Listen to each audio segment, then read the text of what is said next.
One of the most beautiful places on the Intracoastal Waterway is from Fernandina Beach to St. Simon Island. You go by Cumberland Island, you get to see Fort Clinch, see Fernandina Beach. It's a really beautiful trip. We're taking our Jeanneau 1095 on that trip today. It's about 44 nautical miles. Tag along as we take a trip through the ICW. It's kind of a cold North Florida day. The wind's sadly about 20 knots, gusting right now. We're gonna head out and it's supposed to be calming down as the day goes. We're on a schedule as opposed to letting the weather dictate everything. We're going to view some of our safety tips, some of our navigation tips, and then just some of the highlights on that trip between Fernandina Beach and St. Simon Island.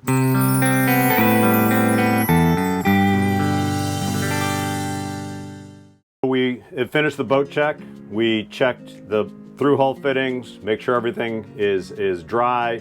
We yesterday filled up with fuel, so we have a full fuel tank. We have about 200 miles range. So we're checked out and ready to get underway. We also made sure to check the engines, check the oil on the two engines. You can see on the side, we checked the dipsticks. That's one of those checks that whenever you're going over 20, 25 miles, you really want to make sure you have the oil on the outboards. We've been recently serviced, so we want to make sure that we have the oil's kind of stayed and everything's seated after a couple hours of running the engines. So we're heading from Fernandina Beach up to St. Simon Island. We're going to go by Fernandina Beach. We're going to go through St. Mary's Sound. There's actually a capsized vessel that we recently heard on the Coast Guard. So it's windy today, so we're going to be going out. It's a little rough. We've crossed over to the Bahamas in our Jeanneau 1095. It's a pretty solid boat, so we're comfortable. We're going to be in the ICW, but it's windy. Windier than I love and windier than we planned. We planned to go on a nice day, shifted to today, and in fact today is a windy day. My favorite boating app right now is Savvy Navvy. One of the things I really like about it is the plot feature works really well, the wind, everything's right in one place, so I find it really really usable. So we're gonna go in and we're gonna find where we're going. I'm gonna zoom in and just have it plot us our course. So you can select the marina, hit navigate to, and it just calculates the route. I like that because it gives us the estimated distance. So it's 41.5 nautical miles to Morningstar Marina, where we're going to be dropping off. So we'll see what our ETA is once we get underway, but it's a nice kind of little app to have tracking where you're going and give you an estimate of timing. That's one of the things I like about it. It's like, how far have we gone? What are we ahead of schedule or not? So I can also let people know when we might be getting in. Anytime I'm running the boat solo, particularly for a longer distance, I want to make sure I follow kind of a little bit of the boat planning. You can check out our video on boat planning for a longer trip, but some of the same rules apply. And for this trip, I notify Alicia that we're going to be underway. And I use my Garmin InReach. I actually keep it on me when I'm running solo with my PFD when we're running solo. So Alicia can keep track of me. I'm going to be running the kill switch when we're underway once we leave the dock. Again, it's a just in case when you're running solo. And I keep handy the handheld VHF. I won't have it on, but I made sure it's charged, so we're good to go. Those kind of that personal responsibility that we have. I also put up our throw line so that it's handy. I think that's a leftover habit from being a dive boat captain, always ready to pick up divers in the water. But I always want the throw bag accessible on the back deck, even though that's not where we store it. So we're gonna get underway in this wind and be careful getting off the dock. Cruising through downtown Fernandina Beach. Always love coming by downtown. It's a really pretty spot. Fernandina Beach Marina is actually a nice spot. I've actually brought my boat there overnight and been able to stay downtown, even though it's about a mile half from my home marina. One of the sad parts of today's trip is my depth finder is not working.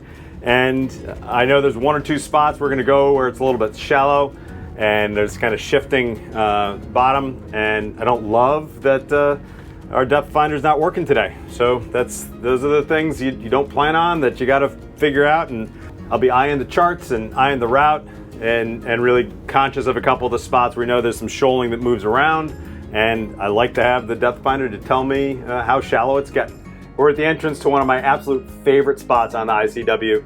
It's Brickhill River on Cumberland Island. It's right by, what is that marker, 60, right by 60A. And this little cut through here, you got to watch the shoaling. It's really pretty. It's a really protected area. You can anchor. Check out one of Alicia's and my trips there. We've just loved it, and it gives us kind of some of our favorite things, even seeing a submarine on that trip. So it's about 20 miles from Fernandina Beach. So we love to come up here and go in this little cut and run in kind of the backwater. We have no problems going through there.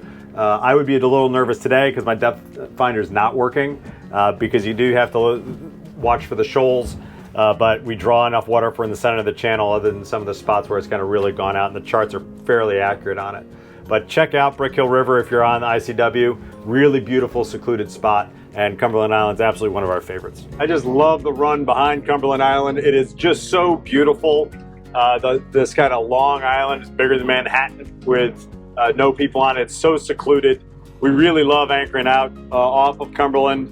I don't know if you can see over my shoulder. We got the power line that goes on to the island. It's pretty cool.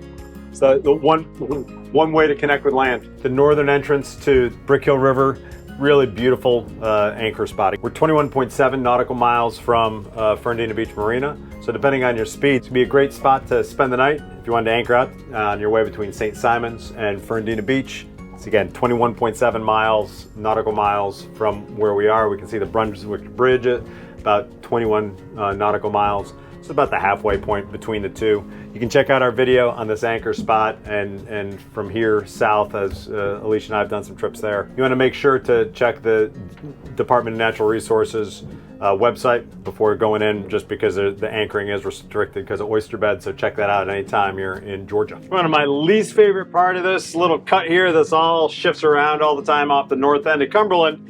Right now we don't have a depth finder, so I'm going to just try and stick to channel. It's always a spot we see a lot of shoaling and shifting off the north end of Cumberland. So going through this little cut, we always want to be conscious. And I wish I had a working depth finder today. Luckily we're going into service and we'll be able to make sure we have one on our return trip, I hope. It's a windy day, but boy, it's pretty out. It's cooled down. It's a little windy and rough, but it really is getting to be a pretty day. Today you always hope the navigation aids are up to date. Coming up on Jekyll Harbor Marina, north of Cumberland. Nice little cut. You gotta go pretty slow through here. The depth, again, a place at low tide I'd be concerned without my depth finder. High tide, we're good. It's pretty shallow, pretty narrow. But it's a nice little harbor. I've never stopped here, but it's pretty cool looking. Alicia and I have made the trip up to St. Simons a couple times. We've anchored there. There's a great restaurant that we enjoy. And we've gone all the way up to Savannah from Fernandina Beach. So we go kind of along the East Coast. That's the farthest north we've been. We normally head south. It was a nice, easy run. I'm always a little more nervous when I don't have a piece of equipment like the depth finder. There's one spot I'm always conscious of north of Cumberland, between Cumberland and Jekyll. Just it all shifts around there no matter what a chart says. But everything was fine. It was high tide, and boat, as always, ran great.